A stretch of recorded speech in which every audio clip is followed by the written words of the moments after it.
If you've been playing Minecraft for any length of time, then you've probably heard of modded Minecraft. I heard some people compare the medieval Minecraft mod pack to being an RPG, and even compare it to Dungeons & Dragons. And on CurseForge, they advertise it as a medieval fantasy RPG adventure and exploration mod pack. But I want to put this to the test and see if it compares to an RPG.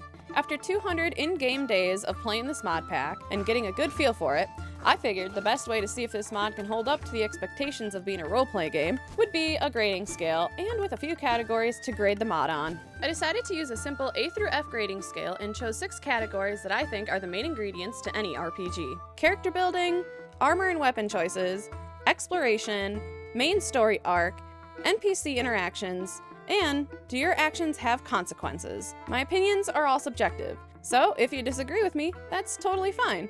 I would love to hear what you think or what grades you'd give this mod pack down in the comments. Let's get started. Character building. For a game to be a decent RPG, it should provide a mechanic to allow you to build and become the character you want.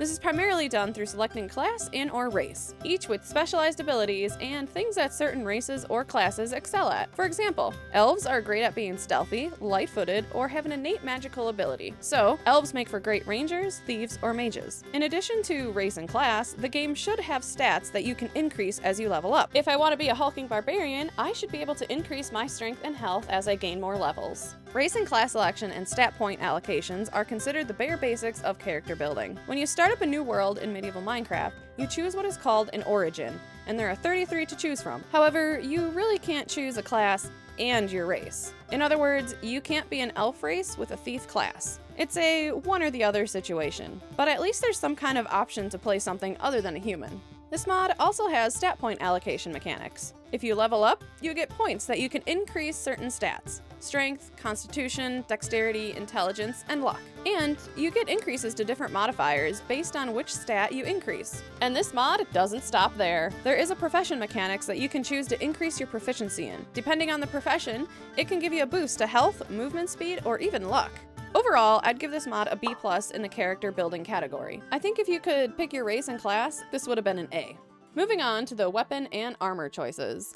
A good RPG should have a variety of weapons and armor choices to fit the way you like to play. Do you want to keep your distance and shoot arrows from the cover of a tree, or get up close and personal with a great axe or sword? Do you want to have the most stylish clothes that gives boost through enchantments?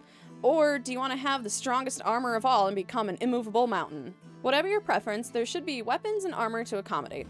This mod does a great job of this. There are dozens of armor and clothing choices to pick from, along with 1 slot for a necklace or amulet, a belt, and 2 slots for a bracelet on each arm. You also have the option of visual armor slots. If you want all the protection of diamond armor but like the look of the dark mages, you can technically have both by equipping the diamond as the base armor and the dark mage's armor to the outer appearance slot. As far as weapons, there are plenty of choices, from simple daggers to ornate bows to giant scythes. And they will have their own stats for how much damage they produce, attack speed, or durability, just to name a few. And you can of course enchant the armor and weapons for better abilities. This mod definitely gets an A in the weapon and armor category. Having the option of outer appearance wearables is pretty sweet. I mean, everyone wants the best gear and look good too, right? Exploration.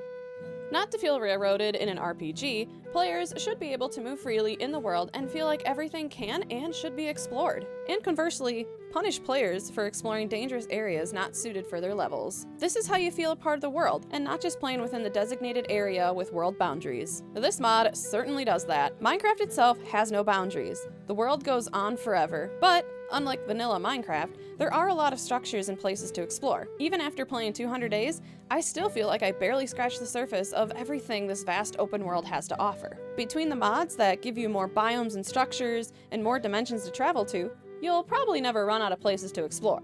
For exploration, this is an A++ for me with this one. You can literally leave no stone unturned. If you want to go somewhere, the game's not gonna stop you. Other than if you hit bedrock or world height.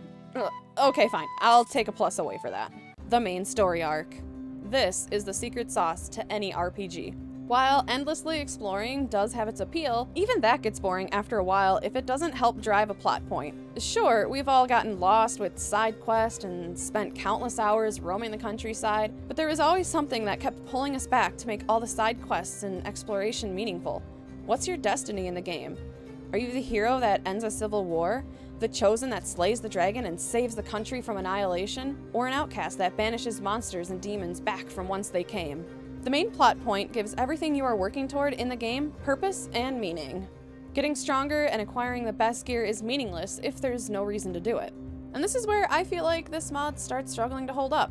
Medieval Minecraft doesn't have a main story arc. I suppose you could argue that defeating the End Dragon is the ultimate goal of the game, and that's what you are working towards.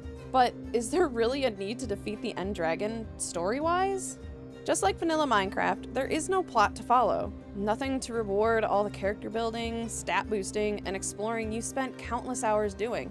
Yes, there are quests to complete different things for, but for what? The side quests mean nothing without any kind of storyline to give it meaning. This mod still operates as a sandbox game. The only story Minecraft has is the one you give it, which, in a way, could be a good thing depending on how you look at it.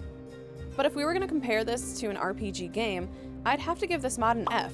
Everyone loves a good hero's journey and the grind to fulfill a destiny, but this mod doesn't make you a hero of any kind.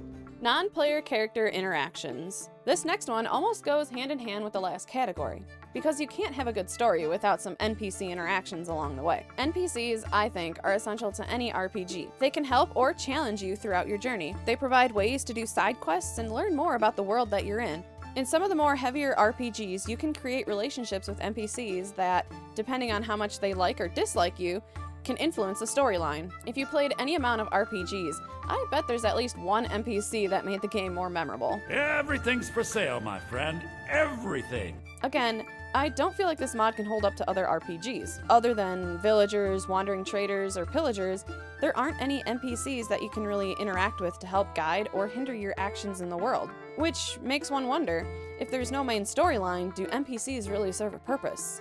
After my 200 in-game days of playing, I didn't find anything related to NPC interactions, other than the standard trading options and pillager killing. So with that, I have to give this category an F as well. Do your actions have consequences? This, I believe, is the reason everybody plays RPGs. It's what makes every playthrough different and keeps you coming back for more. I mean, seriously, how many Skyrim or Dragon Age saves do you have just so you can see different outcomes and cutscenes? Not only do your dialogue choices change the game, but how you play the game can have its differences. I don't think you understand who you were dealing with.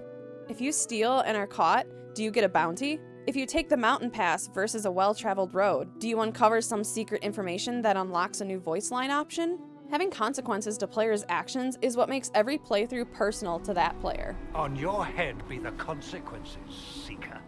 And unfortunately, this mod doesn't have it. Nothing happens when you burn a village to the ground. Nothing happens when you steal from a random building in the woods.